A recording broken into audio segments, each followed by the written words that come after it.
Liv, hello. Hi. Welcome. Thank you. Nice to be with you. Nice to be with you. How are you doing? I'm okay, thank you. How about yourself? I'm all right. I work at a school, so I'm almost on half term, so I cannot wait to reach that point. Counting down the days. Literally. Exactly. When do you finish half term? So technically we finished yesterday, but it's a teacher training day. So yeah, I'm working today. I've always wondered what happened on teacher training days, but maybe we'll just leave that as a mystery. Yeah. So you've already mentioned where you work. Yeah. But can you tell us a bit more about that and yeah, who you are and what you're drinking? And what I'm drinking. I'm drinking a hot chocolate. And it was a hot chocolate with cream and marshmallows, but as we were walking here, I spilt it all over myself. So it's just a hot chocolate now, which was, it was tough. Which was tough, yeah. But did set you up for a good joke, which maybe... Well, I don't know if it's a good joke. You said it's a good joke. I'll take it. I said, don't cry over spilled hot chocolate. I think that's a good joke. My mum would laugh. Well, we were laughing. Well, thank you. With you, obviously. With me, not at me, of course. No. So, okay. I need to move on. Liv. Yes, please. You have very helpfully and kindly written a reflection for the Lent course this year, and you have written specifically about Miriam. So the first question is, why did you choose Miriam? I think Miriam was always one of those characters that stood out to me. I don't really know why, but she was... I mean, to be honest, if I'm completely honest with you, and this means that I can't show this to my mum, Miriam is the top of my baby names list, right? So I love the name Miriam. I think it's brilliant. Big news. Big news indeed, but that's why, because it was just my mum out. And so Miriam it's just a name I've always loved. And I think, I don't know if I heard a sermon about it when I was really young, but she was always a really standout figure. And I love the fact, as a young person, that she has such an impact when she's much younger than I was when we first introduced to her. But I love the impact that she had. So when I saw her on the list of examples of names we could choose, it really stood out to me, and I felt like that was the one I should go with. All right. Well, thinking about that then, the sense of impact and why that kind of caught your attention or imagination. Can you just talk a little bit about that impact that you kind of see and that you saw and you see now? So I think one of the things that I love about her story is that it was, and you see this at the beginning of the reflection, is that you see how God uses her in such an instrumental way that she had no idea what she was doing. She wasn't, it wasn't part of a 5-year church plan. It wasn't part of a, I'm going to wake up in the morning and I'm going to go save my brother. It was very spur of the moment, very childlike, move to follow Moses and watch him, and then also to have the courage and the boldness to speak to one of the most influential and powerful women at the time. And I really love that her innocence is what causes that. And it's a great reminder that God uses us in ways that we could never begin to imagine. I think in positions of leadership, it's so easy to plan out exactly how God's going to use you. And it's a brilliant reminder in this story that it's the little things that we do that have the biggest implications. So I guess in some ways, there's that sense of maybe responsiveness in particular situations, and recognising that you talked just then about that kind of innocence and courageousness, and just wondered if you could talk a little bit about, because I recognise you also then talk further into the reflection around different points in Miriam's life and the different kind of characteristics or attributes that we see there. So I just wondered if you could talk a little bit more about that. I think as someone who grew up during all the COVID pandemic and all that kind of thing, I felt a really big pressure on myself to grow up as quickly as I could. And I think I saw that amongst my peers as well, that it was we're all so mature, we're all so wise. And so within Miriam, we see, like I mentioned, that childlike behaviour and that confidence to take a moment of spontaneity. And I think it's so easy to overanalyze everything that we do.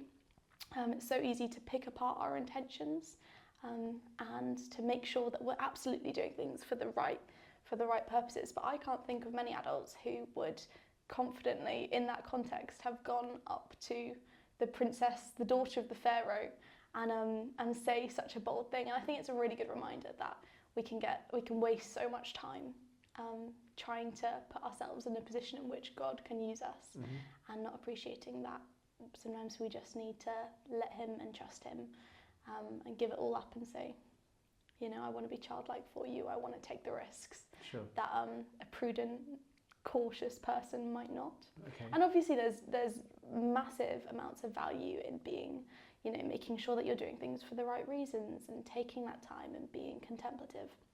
And in Miriam's story, we do see that come back to bite her when she speaks out of her place.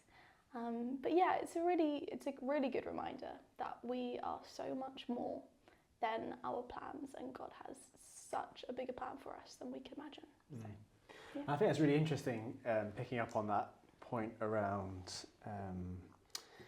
those other characteristics of prudence, wisdom, and I think there was another word you used in the reflection, prudence, wisdom and caution, and that kind of interesting contrast between where Miriam exhibits that kind of childlike courageousness, and then later on in the story where you're saying that kind of lack of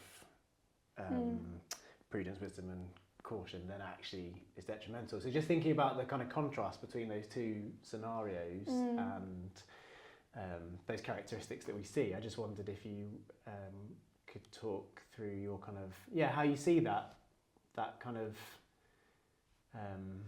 contrast between those attributes. I think it's a great reminder that as much as childlike confidence and deep and thoughtful caution and prudence are brilliant for their own reasons, it's really important to have a balance. And it's so easy to think, oh, well, this worked one time, so why won't it work every other time?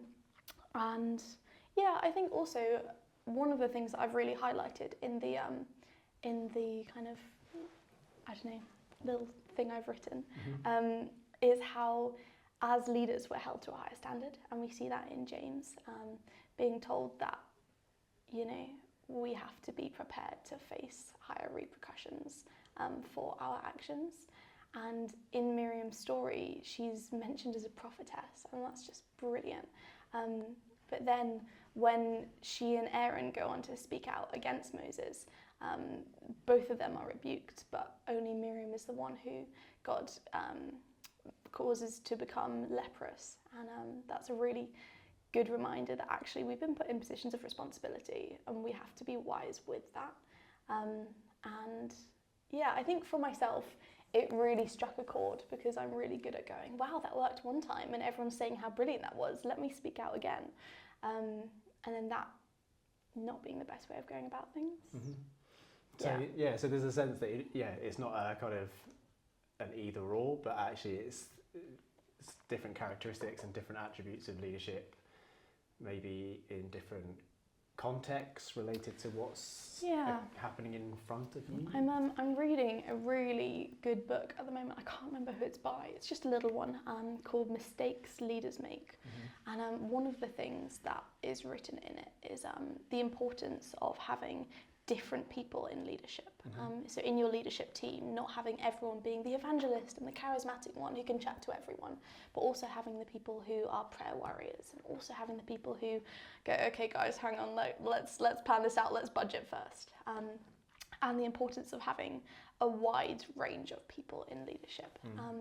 And with Miriam, we see her with this character, and we see her taking it all the way through into her adult life.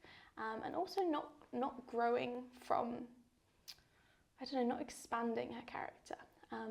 And so, for me, that's a really good reminder that when we know that we have shortcomings, and we know we have traits that can lean us towards one behaviour, to go, actually, let's make sure I'm surrounding myself by a wider range of people who can call me out on things. And we go on to see how Aaron and Moses' intercession. Moses. Let's go with that. Yeah. Moses. Yeah, that of Moses. Yeah. The intercession that they do Yeah. for her is a really good reminder as well that the people around us really matter. I don't speak as if I have worldly wisdom, but I've definitely experienced having friends who I want to be like and friends who I don't want to be like, and noticing that my behaviour instantly changes based off of who I'm spending my life with and which friendships I'm investing in. And so it's a really good reminder in that way to make sure that you're surrounded by people who will pray for you, people who will call you out on your behaviours, and people who you want to become more like. There's a saying, if you want to be the best at something, find someone who's good at it and copy them. And I think that's a really good reminder that we can get into a position of leadership and go, great, I've got everything sorted. That's brilliant, I'm in charge, how amazing.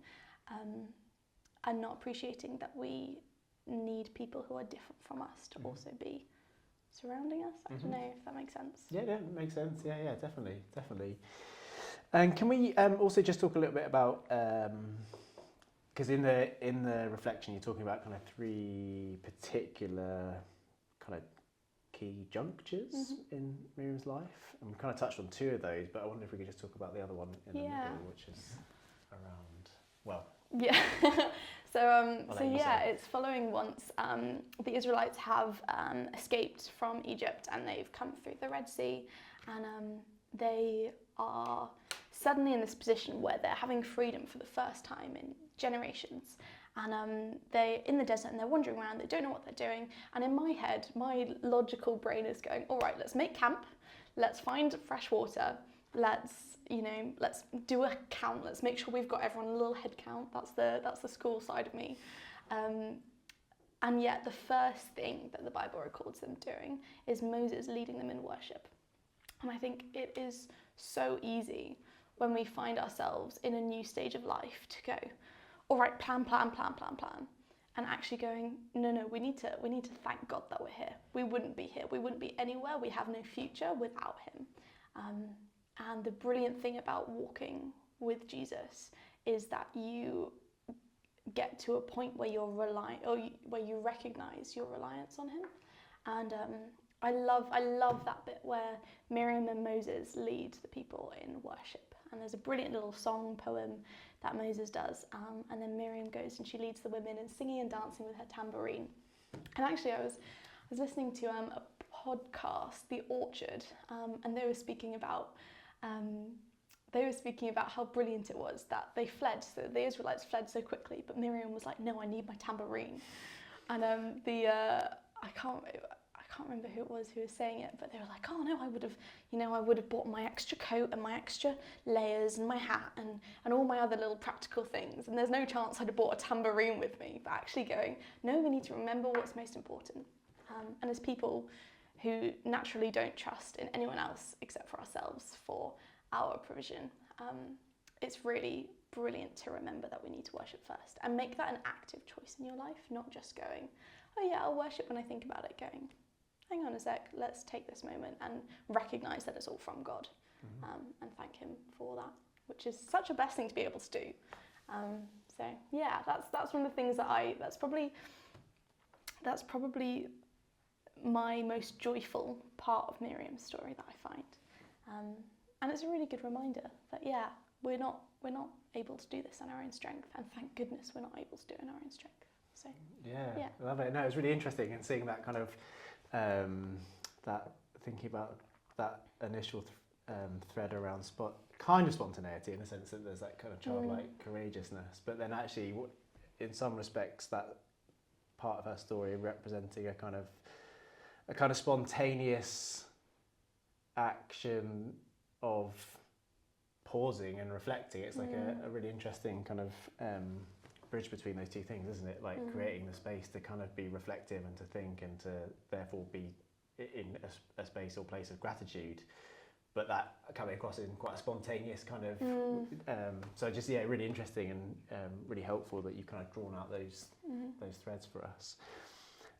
Just in your kind of process of kind of thinking and reflecting, and obviously it's as you said, it's like a character that's inspired you sort of throughout your And my baby names. yeah, just thinking about if there's anything that kind of really surprised you in writing this reflection when you were kind of revisiting Miriam as a character and the stories that she appears within. Like, was anything that kind of surprised you or came to the surface that that you saw in a different way?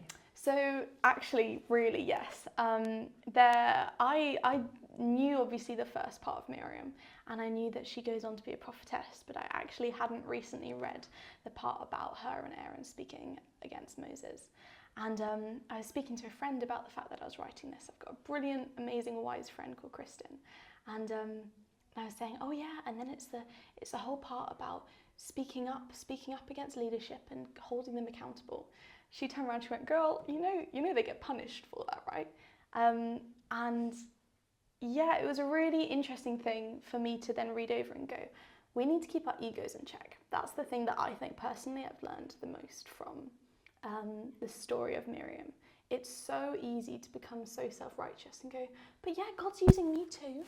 And going, oh yeah, no, but actually, like, me and Aaron, we've done a whole lot as well. Moses is getting all the credit. And I think as people, that's such a natural thing for us to do, to want in some way to receive feedback and positive affirmations about what we've done.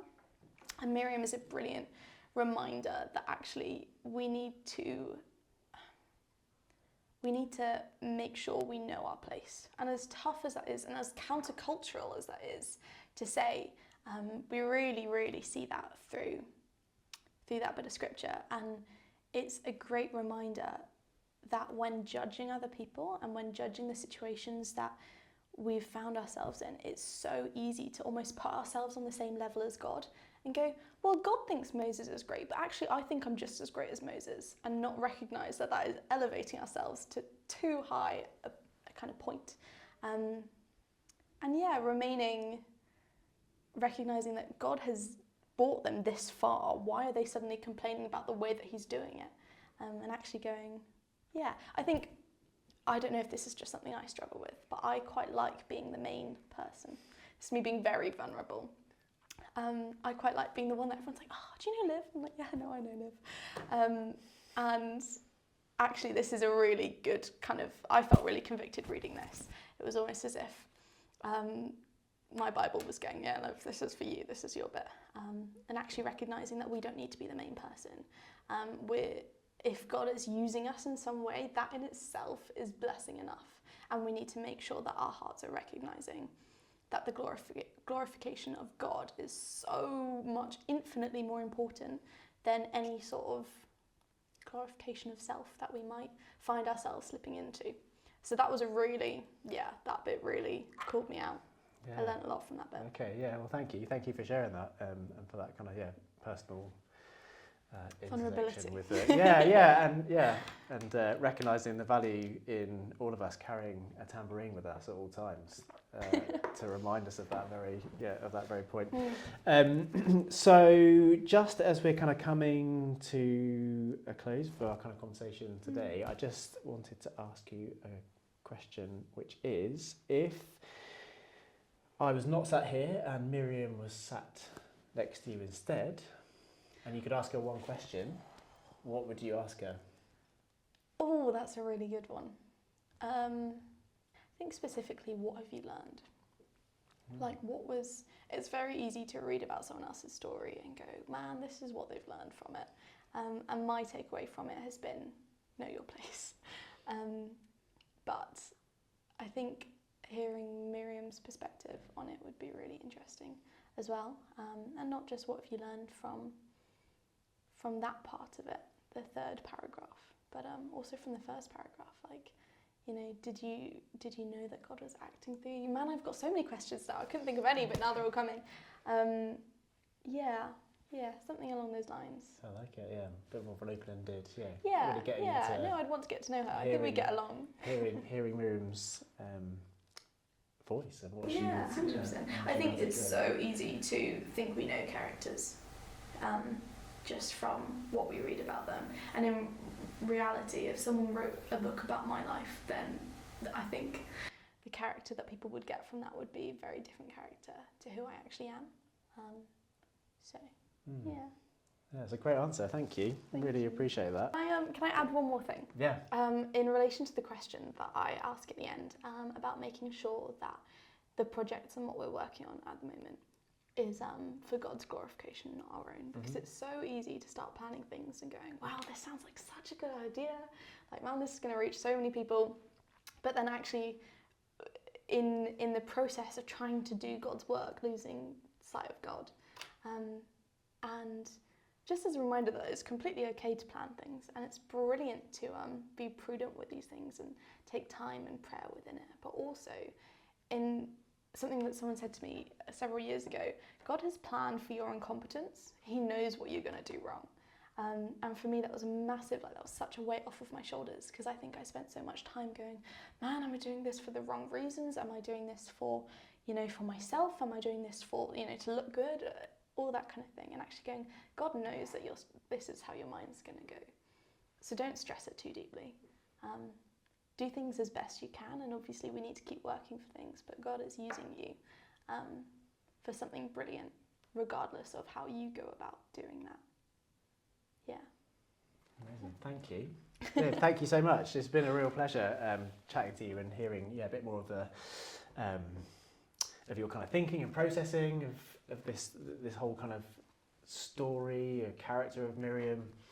And thank you for giving us lots of kind of different, again, threads to kind of maybe pull a bit further in our own kind of thinking and context as we reflect on this. And just wondered if you'd be happy to pray for us as we... Oh yeah, 100%, 100%. Lord Jesus, I just want to thank you for this moment and this conversation, and everyone who's watching this or who's read through the little, excerpt that I wrote. Lord, I pray that you will have spoken to people in ways far greater than we could have expected you to speak to people. And that as people finish this discussion, start this discussion, or leave this discussion, Lord, that they will go out with the greater sense of your calling on their life, a greater sense of who they are in you, and a greater sense that you are with them. Yeah, in your name, Lord. Amen.